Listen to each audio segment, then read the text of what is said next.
In this video, I want to show a good tip for CNC machining that really messed me up for a long time. Actually, made a lot of scrap parts because of this until I figured it out. Here I have a Fusion 360 open here, and I have one of my knife handles.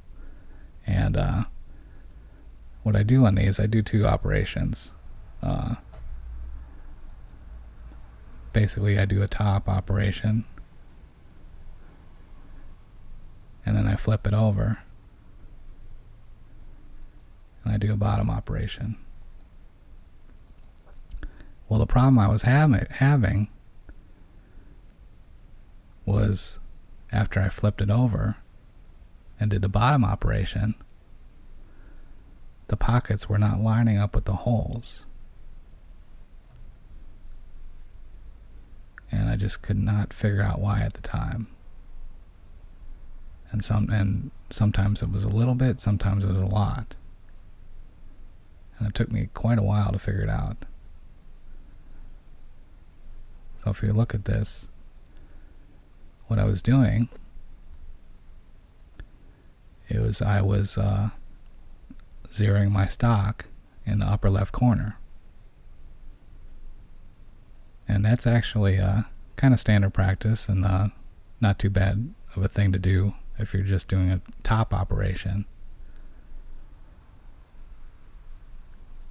But if you flip it over, if you zero on the top left corner, and you flip it over, and you zero again on the top left corner, this is going to be off unless your stock is exactly what you told it was in CAM. Let me show you what I'm talking about here. So here I model the stock exactly.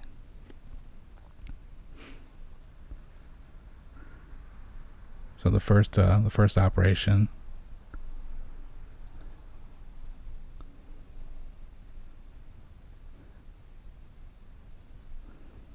everything goes through, and just go to the end here. Everything lines up real nice,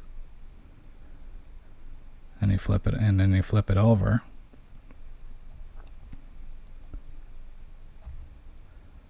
and you zero again off the top left corner. And here's what was happening.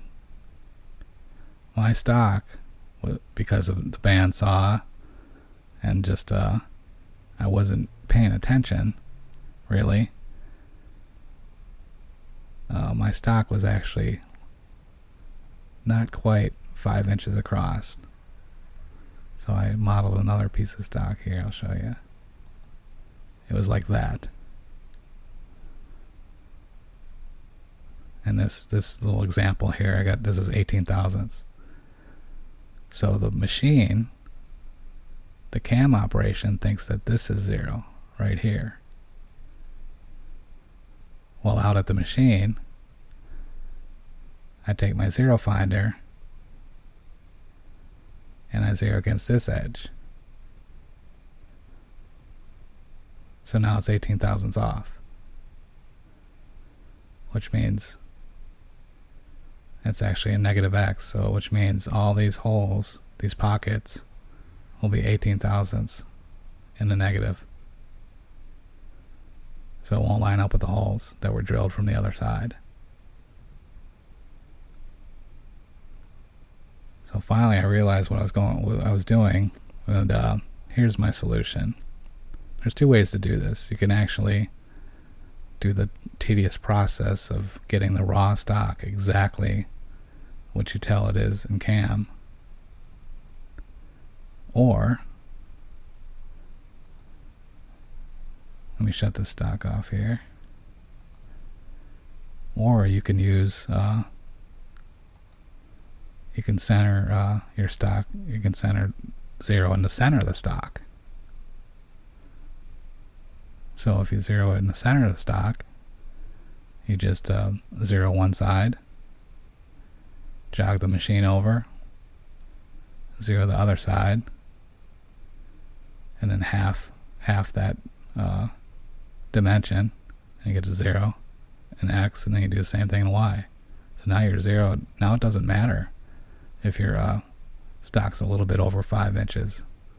It could be bigger. It can be even bigger. Or it can even be offset. As long as you zero the stock in the center, it doesn't matter. So when you'll do the first operation, and the machine will be referencing the center of the stock to all the different holes. And when you flip it over and zero it again on the center, it'll all the holes will line up, and all the pockets will line up with the holes. So that helped me out immensely. So also, on that note, you also want to make sure that the stock is square. And I'll show you that here. This is a exaggeration, obviously, but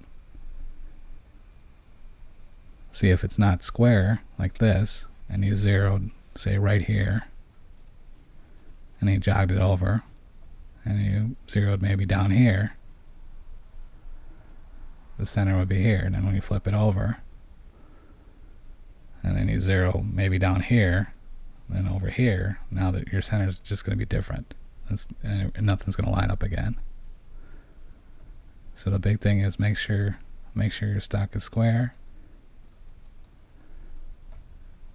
and use the center of the part instead of the corner, and then it'll help out immensely.